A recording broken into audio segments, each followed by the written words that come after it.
Bismillahirrahmanirrahim. Assalamualaikum warahmatullahi wabarakatuh. Alhamdulillahirabbil alamin. Wassalatu wassalamu ala asyrafil anbiya wal mursalin wa ala alihi washabihi ajmain, amma ba'du. Bapak-bapak hadirin jamaah salat Jumat Masjid Al-Falah yang berbahagia, pertama-tama marilah kita senantiasa mengucapkan puji syukur kepada Allah SWT karena pada siang hari ini kita masih diberikan limpahan rahmat dan hidayah serta berbagai nikmat, terutama nikmat iman, nikmat Islam, serta nikmat sehat walafiat, sehingga kita masih diberikan kekuatan dan kesempatan untuk dapat hadir di masjid kita ini dalam rangka menunaikan salah satu kewajiban kita melaksanakan sholat Jumat. Salawat dan salam tak lupa tersampaikan kepada junjung kita Nabi Muhammad SAW beserta keluarga, sahabat dan umatnya hingga akhir zaman. Bapak-bapak hadirin jamaah salat Jumat Masjid Al-Falah berbahagia, sebelum kita melaksanakan salat Jumat pada siang hari ini, kami dari pengurus Dewan Kemakmuran Masjid Al-Falah khususnya bidang dakwah dan peribadatan akan menyampaikan beberapa pengumuman. Yang pertama, yang bertindak sebagai khatib dan imam pada sholat Jumat kita hari ini, Jumat tanggal 21 Safar 1447 Hijriah atau bertepatan tanggal 15 Agustus 2025 Miladiah, adalah Ustadz Ubaidillah Abu Munzir. Alhamdulillah beliau telah ada di antara kita.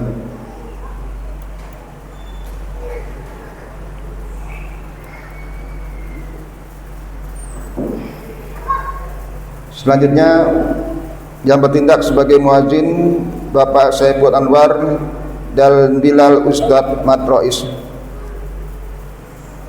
Yang kedua, kami sampaikan laporan keuangan kegiatan sholat Jumat dan taklim.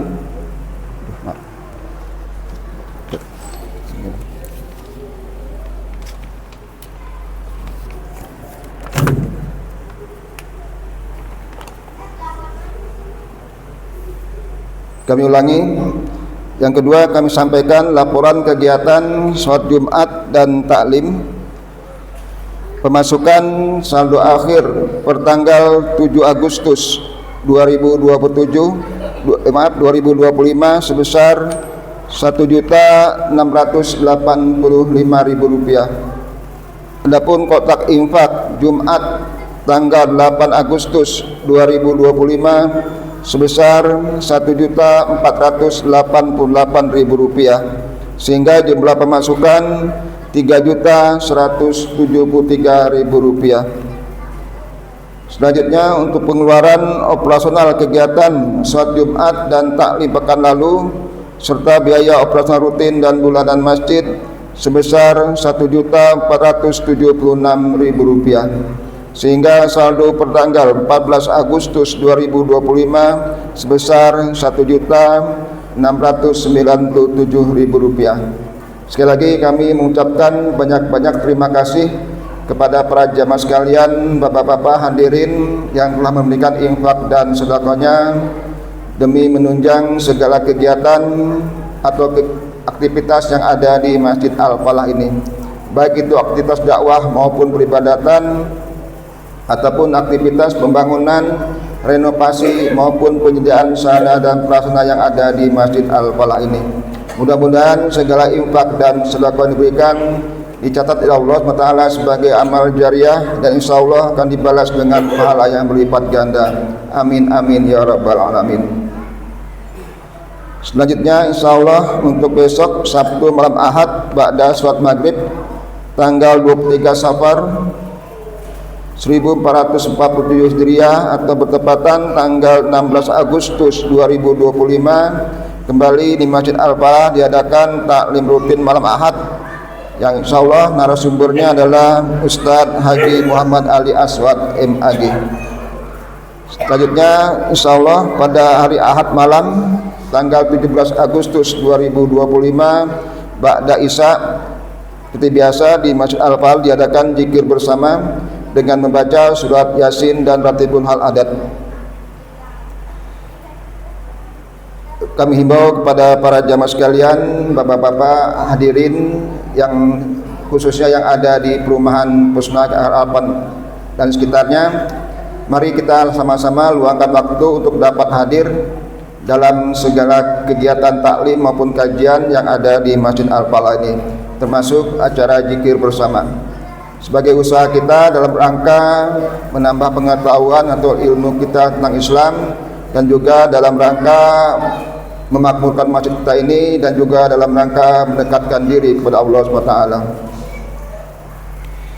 Yang selanjutnya ada pengumuman dari lembaga Al-Fatihah Center menawarkan program tahsin tuntas surat Yasin dan surat Ar-Rahman dengan bacaan tartil dan idgham dengan metode Rasulullah talaqi wal musafahah secara online via Zoom. Bagi jamaah yang ingin ikut dapat mendaftarkan diri ke dalam bidang dakwah dan peribadatan Masjid Al-Falah, yaitu Ustadz Salahuddin Simamora.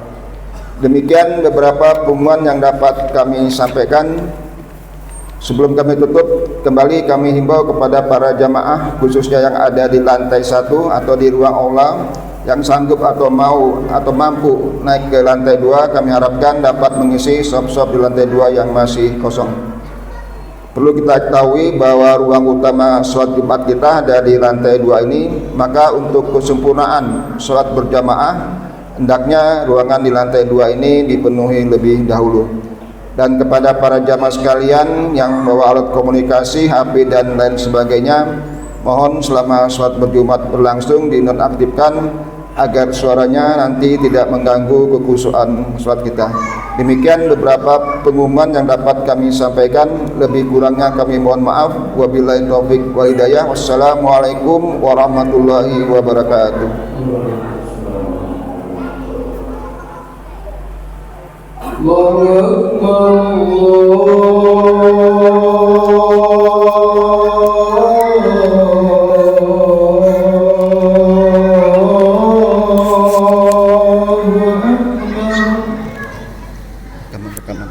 Allahu Rekam, nanti dapat khutbah direkam. Allahu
بسم الله الرحمن الرحيم إن الله وملائكته يصلون على النبي يا أيها الذين آمنوا صلوا عليه وسلموا تسليما.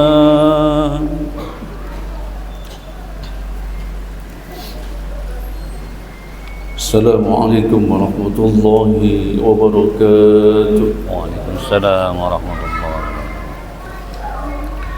Allahu Akbar, Allahu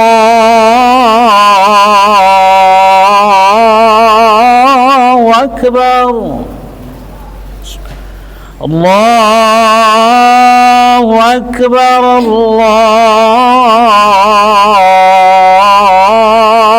الله أكبر أشهد أن لا إله إلا الله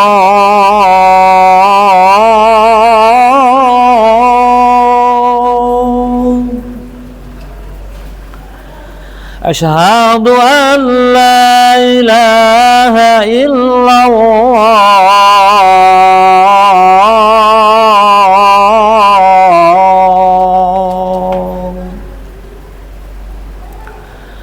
أشهد أن محمدا رسول الله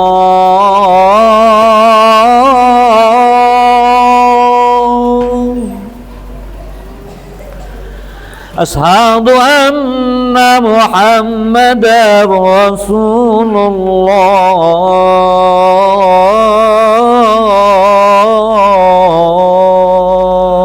الله حي على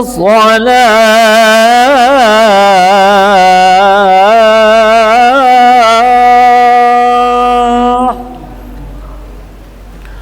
حي على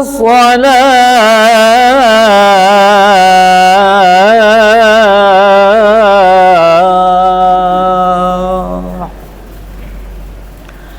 حي على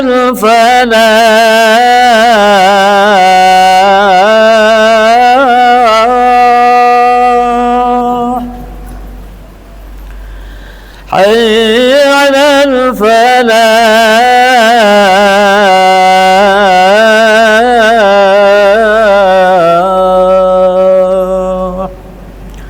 الله أكبر الله أكبر لا إله إلا الله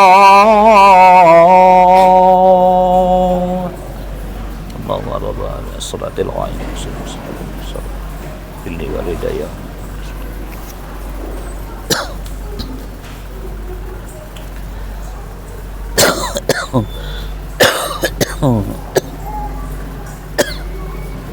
إن الحمد لله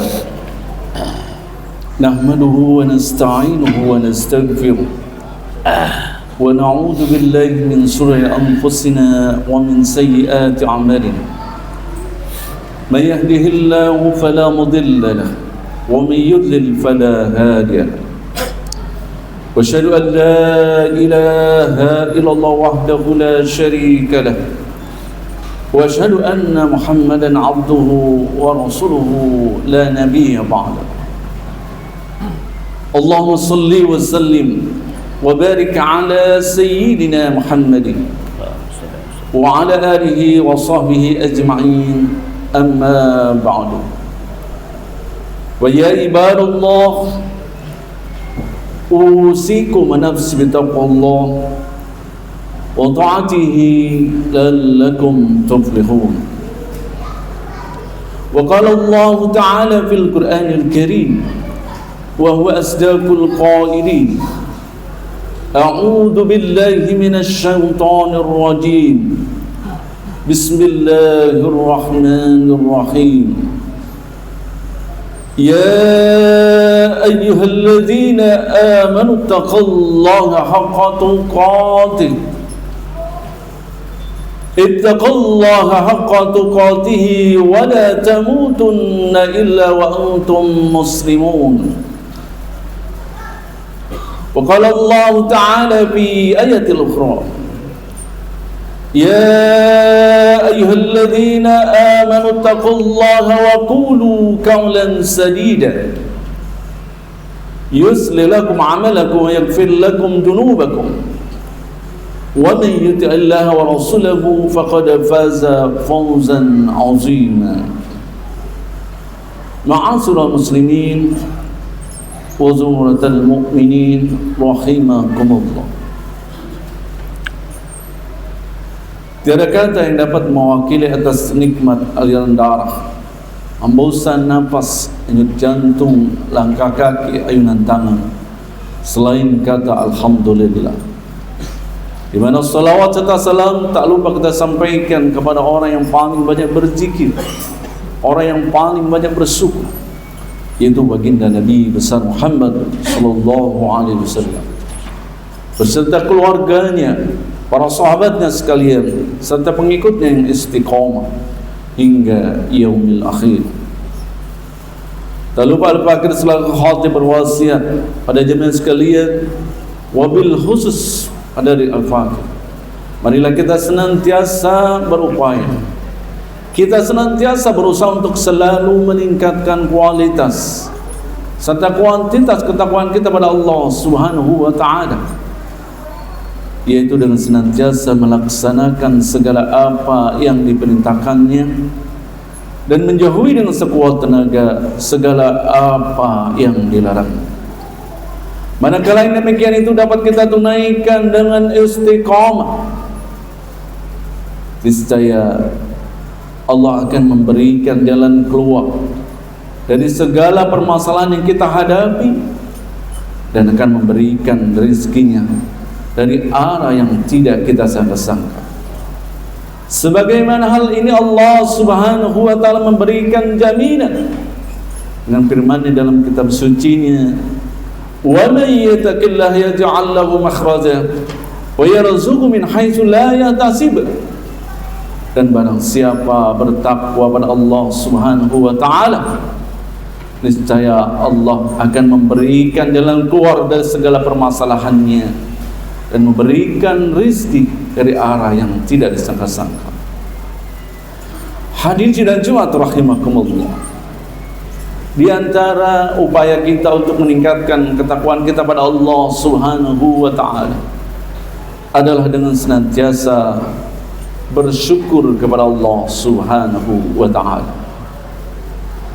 Syukur secara bahasa berarti terima kasih, sedangkan secara istilah syukur adalah mengakui dan berterima kasih kepada yang memberikan nikmat kepadanya, yaitu dengan memanfaatkan nikmat tersebut dalam ketaatan kepadanya. Syukur terbagi tiga. Yang pertama adalah syukur bil qalbi, syukur di dalam hati. Syukur di dalam hati ini adalah sebuah pernyataan bahwasanya segala apa yang ia dapatkan, yang ia peroleh adalah semata-mata dari Allah Subhanahu wa ta'ala, bukan semata-mata dari ikhtiarnya, bukan semata-mata dari usahanya.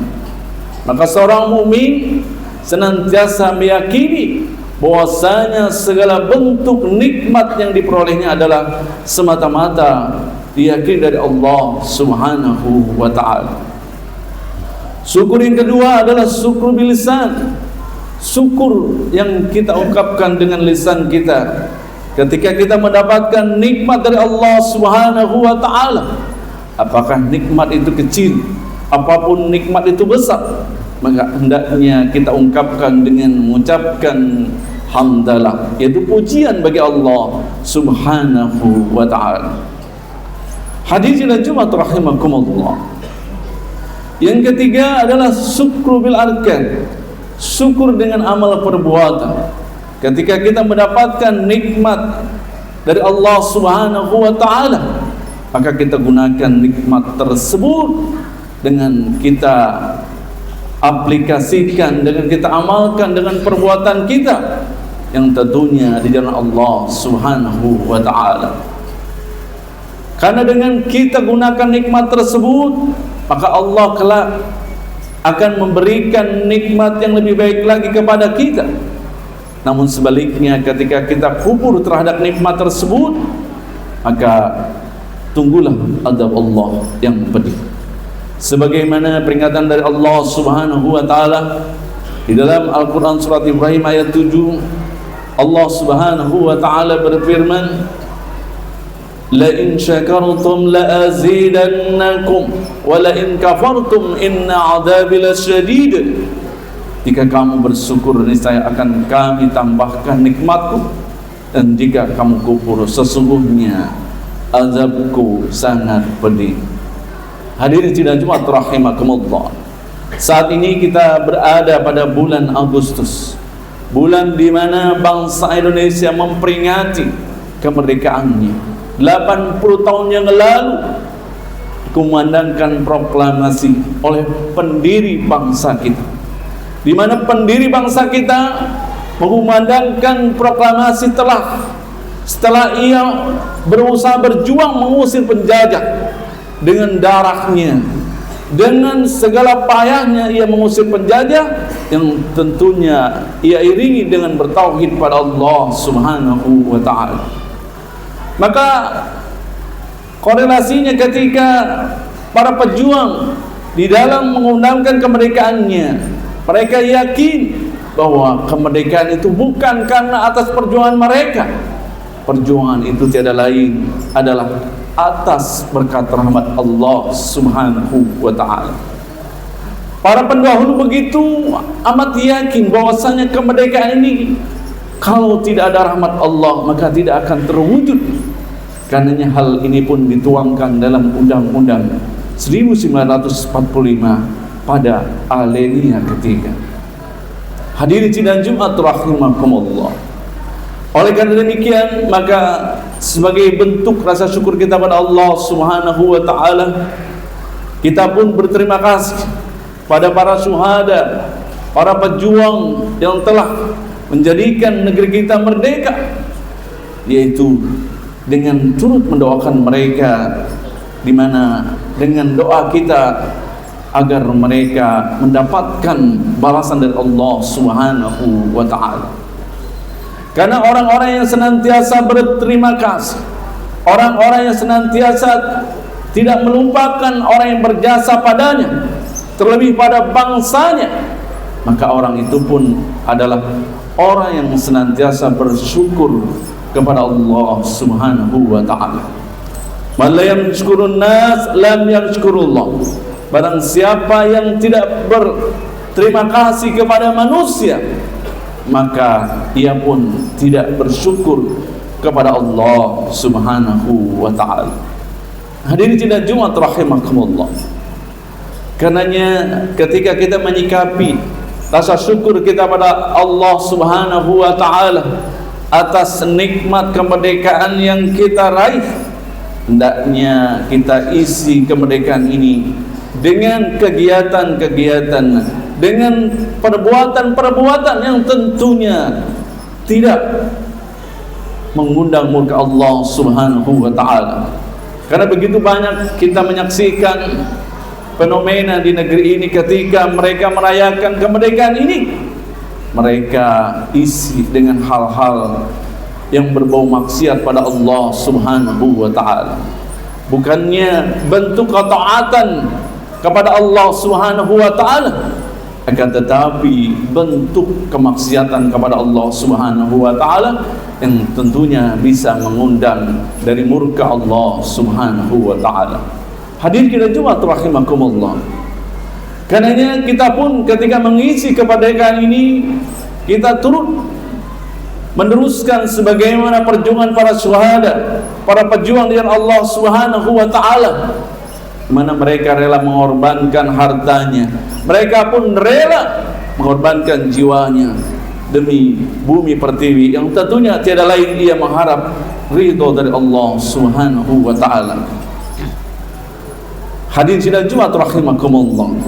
Maka berikutnya yang tidak kalah penting untuk mensyukuri kemerdekaan ini, kita turut mengisi waktu-waktu yang tersisa dalam hidup kita ini dalam ketaatan kepada Allah Subhanahu wa taala.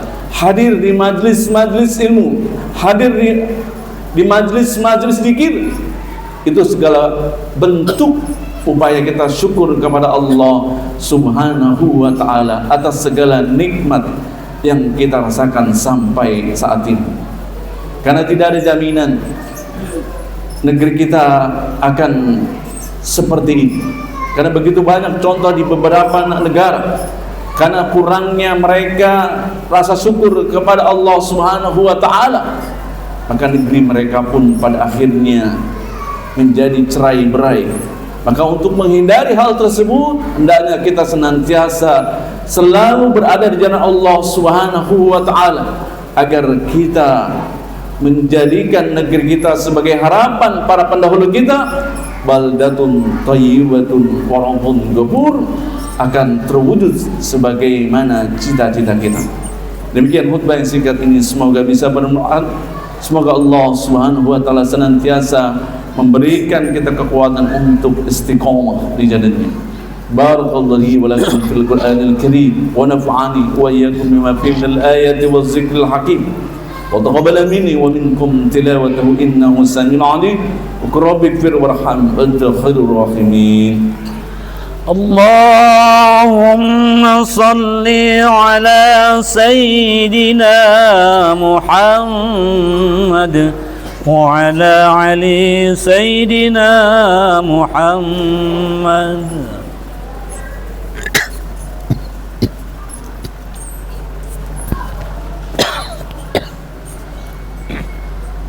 الحمد لله الحمد لله الذي وكفى صلاة والسلام على نبي المصطفى وعلى آله وصحبه أهل الصدق والوفاء وأشهد أن لا إله إلا الله وحده لا شريك له وأشهد أن محمدا عبده ورسوله لا نبي بعده.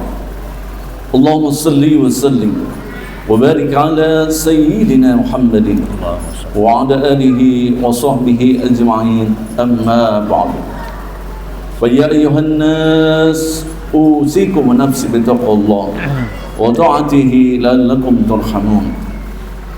وقال الله تعالى في القرآن الكريم وهو أصدق القائلين: أعوذ بالله من الشيطان الرجيم، بسم الله الرحمن الرحيم، والعصر إن الإنسان لفي خسر إلا الذين آمنوا وعملوا الصالحات وتواصوا بالحق وتواصوا بالصبر. وقال الله تعالى في آية أخرى: إن الله وملائكته يصلون على النبي يا أيها الذين آمنوا صلوا عليه وسلموا تسليما. اللهم صل على محمد وعلى آله وصحبه أجمعين ومن تبعهم بإحسان إلى يوم الدين. اللهم اغفر للمسلمين والمسلمات آمين. والمؤمنين والمؤمنات آمين. الأحياء منهم والأموات إنك سميع قريب مجيب يا قاضي الحاجات. اللهم انصر مجاهدين في فلسطين. آمين. اللهم انصر مجاهدين في كل مكان. اللهم أن الحق حق وارزقنا اتباعه وأن الباطل باطلا وارزقنا اجتنابه. اللهم إنا نسألك الهدى والتقى والعفاف والغنى. ربنا ظلمنا أنفسنا وإن لم تغفر لنا وترحمنا لنكونن من الخاسرين. ربنا هب لنا من أزواجنا وذرياتنا قرة أعين واجعلنا للمتقين إماما. ربنا لا تزغ قلوبنا بعد إذ هديتنا وهب لنا من لدنك رحمة إنك أنت الوهاب. ربنا آتنا في الدنيا حسنة وفي الآخرة حسنة وقنا عذاب النار. عباد الله، إن الله يأمر بالعدل والإحسان وإيتاء ذي القربى وينهى عن الفحشاء والمنكر والبغي يعظكم لعلكم تذكرون. فاذكروا الله العظيم يذكركم وادعوه يستجب لكم ولذكر الله أكبر والله يعلم ما تصنعون. الله أكبر الله أكبر، أشهد أن لا إله إلا الله، أشهد أن محمد رسول الله. هيا على الصلاة هيا على الفلاح، قد قامت الصلاة قد قامت الصلاة. الله أكبر الله أكبر، لا إله إلا الله. صفوفكم بين التسبيح تمام الصلاة. lurus dan kuatkan safnya, karena luruskan kesempatan bagi kesempatan salat berjamaah. Istawu wa ta'adilu. Salatu jami rahimakumullah.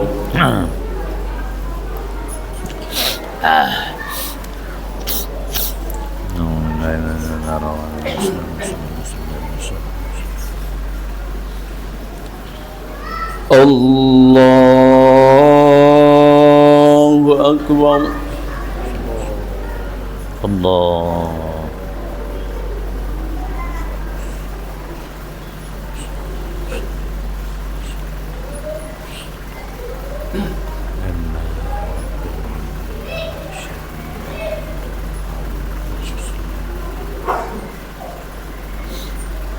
بسم الله الرحمن الرحيم.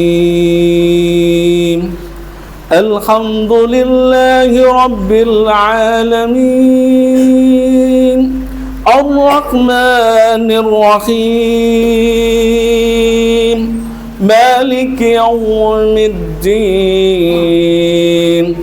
إياك نعبد وإياك نستعين. اهدنا الصراط المستقيم. صراط الذين أنعمت عليهم غير المغضوب عليهم ولا الضالين.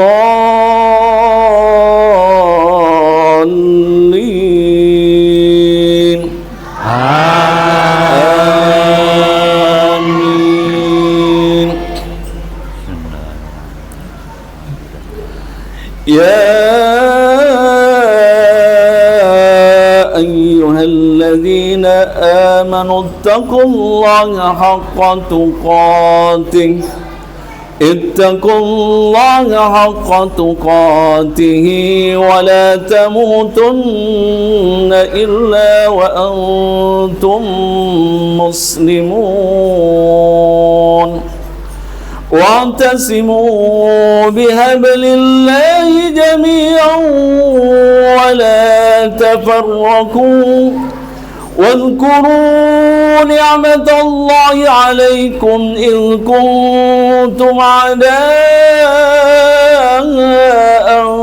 فألف بين قلوبكم فأصبحتم بنعمته إخوانا وكنتم على شفا حفرة من النار فأنقذكم منها. كذلك يبين الله لكم آياته لعلكم تهتدون. الله أكبر.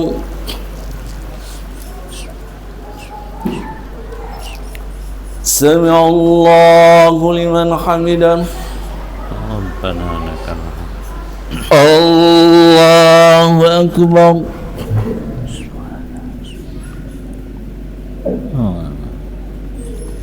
الله أكبر.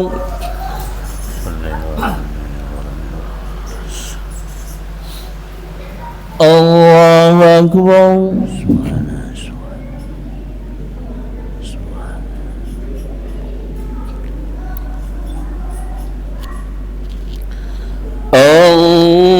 الله أكبر. بسم الله الرحمن الرحيم.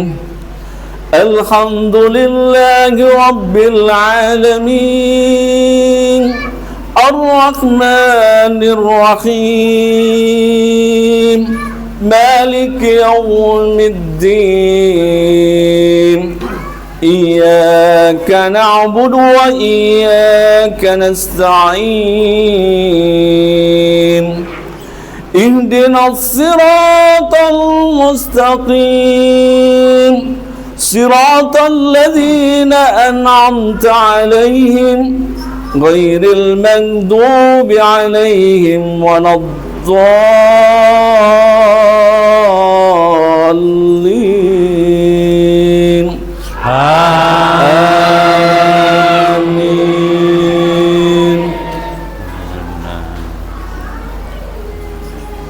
ولتكن منكم أمة يدعون إلى الخير ويأمرون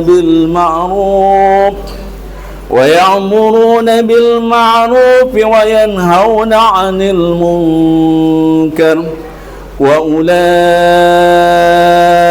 هم المفلحون. ولا تكونوا كالذين تفرقوا واختلفوا من بعد ما جاءهم البينات وأولئك لهم عذاب عظيم. الله أكبر.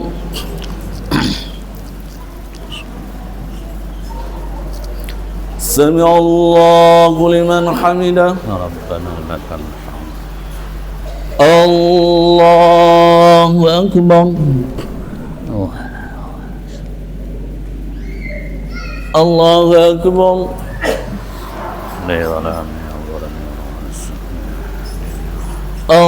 الله أكبر.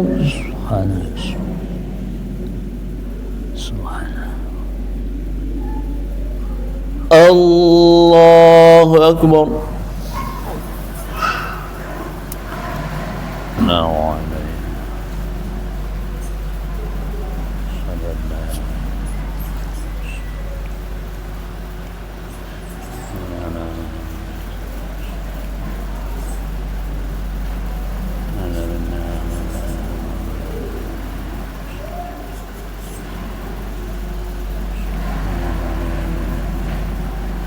السلام عليكم ورحمة الله. السلام عليكم ورحمة الله. استغفر الله العظيم الذي لا إله إلا هو القيوم وأتوب إليه.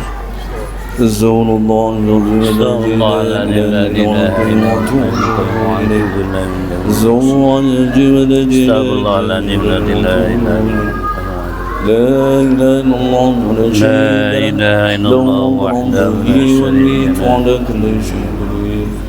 لا إله إلا الله ولا شريك له له الملك والميت وعلى كل شيء قدير.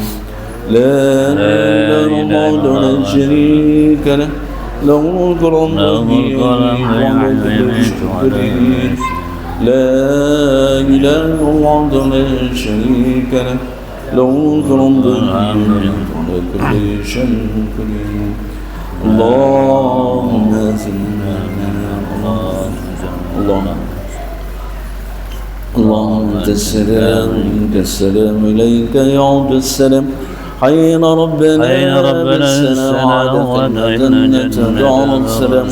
تباركت ربنا وتعاليت يا ذا الجلال والإكرام. الفاتحة.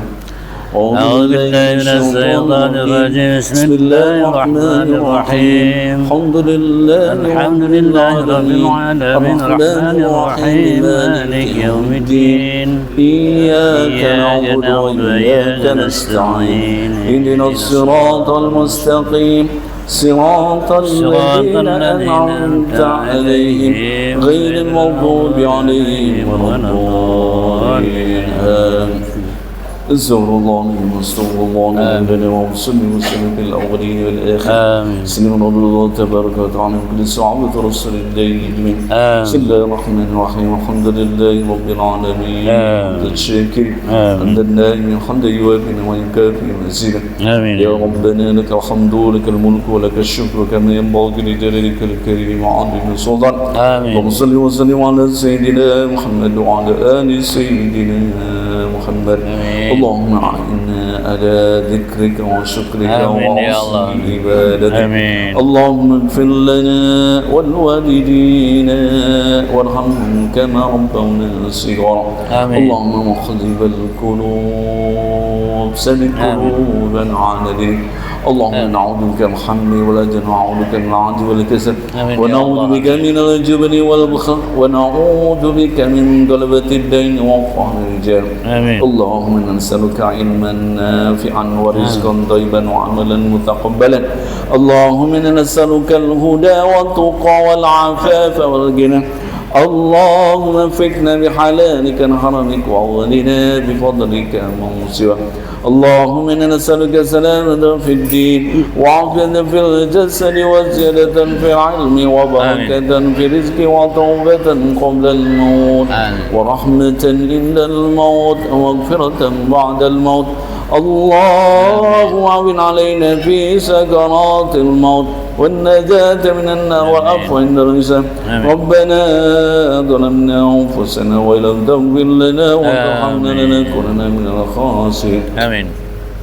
ربنا هب لنا من أزواجنا وذرياتنا قرة أعين واجعلنا للمتقين إماما رب اجعلنا مقيم الصلاة ومن ذريتنا ربنا وتقبل دعاء ربنا لا تزغ قلوبنا بعد إذ هديتنا وهب لنا من لدنك رحمة إنك أنت الوهاب ربنا آتنا في الدنيا حسنة وفي الآخرة حسنة وقنا عذاب النار اللهم نختم لنا بالإيمان اللهم نختم لنا بالإسلام اللهم نختم لنا بحسن الخاتمة يا الله بها يا الله بها يا الله بحسن الخاتمة صلى الله عليه وسلم وعلى آله وصحبه وسلم سبحان ربك رب العزة عما يصفون والسلام على المرسلين والحمد لله رب العالمين صلى الله على محمد صلى الله عليه وسلم صلى الله على محمد صلى الله عليه وسلم صلى الله على محمد صلى الله عليه وسلم صلى الله على محمد وعلى آله وصحبه اللهم صل وسلم وبارك عليه وعلى آله